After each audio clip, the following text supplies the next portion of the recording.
Hey y'all and happy Friday. It's my favorite day. My name is Toli. This is NFT News, and as always, let's get you caught up.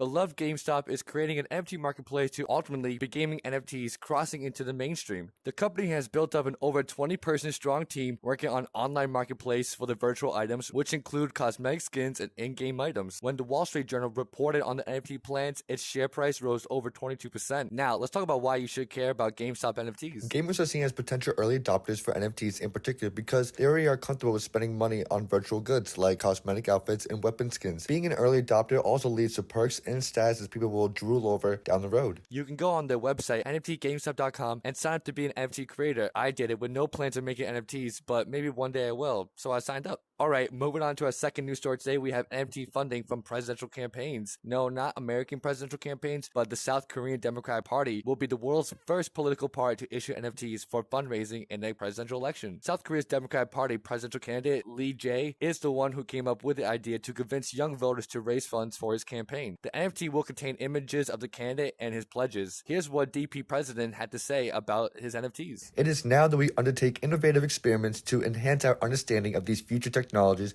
and change perceptions of digital currencies and NFTs. As the young generation in their 20s and 30s are interested in emerging technologies including virtual assets, NFTs, and the metaverse, ultimately this type of fundraising could appeal to them, thus adding more people to the conversation and hoping it leads to more engagement in society. Aside from this, Lee understands that politics should be leaders in embracing digital transformations. He noted that policies and laws fail to catch up with digital developments. If we deny what actually exists, it will be similar to an isolation of foreign policy. End of quote. See, I told you guys months ago that we'll be starting using NFTs as campaign fundraising opportunities. Let's see how it pays off with South Korea. If it pays off, will this be the new way to get the young vote? Well, anyways, we got one more story to cover before we say goodbye for the episode. Story 3 is on Melania Trump's second NFT project, the Head of State Collection 2022. The Head of State Collection commemorates the swagger Melania wore when they experienced the first state visit from French President Macron on the 24th of April 2018. The NFTs that you'll see is going to be representing exactly what Melania wore throughout the day when they had a ceremony with the French Prime Minister and his wife. Here's more on the NFT collection. It includes two things. The first one is a digital artwork in motion signed by Melania Trump, and the second one is a certificate saying this is an official NFT. Now, with all that said, Bitcoin's recent crash, Melania Trump has not scored any wins on this NFT bid. She has lost so much money on this, but that doesn't matter. She's still going to persist, and it's still up for sale. And this is where we end today's show, guys. Thank you, my Meta brothers and sisters, for your time. Y'all, my name is Toli. You just been caught up. I love your likes and your subscribes, and I'll see you tomorrow.